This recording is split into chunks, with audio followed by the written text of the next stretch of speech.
Sabi sa amin na, hindi mo kami sakto. Ay, grabe. Nandito na kami. My gosh. Nandito na, nakaready na. Dito. Saan na sila? Pipila tayo. Wow. Grabe. Ito na kami. Pasok na kami. Immigration na kami. My gosh.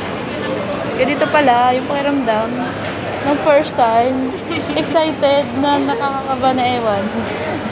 Yung kinikilig ako. Ng bonggang-bongga.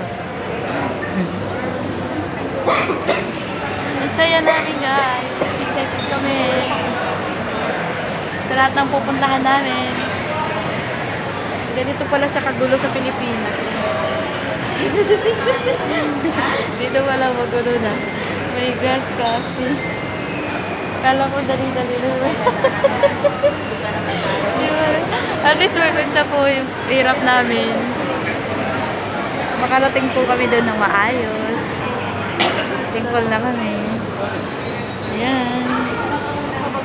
Diba? Maaga namin. Kailangan pala talaga maaga ka. Para hindi ka mahuhuli sa pila. Bilis nung dalawa eh. Nakapila na agad eh. Ay, kakuhay. Diretso agad eh. Doon agad silang dalawa eh.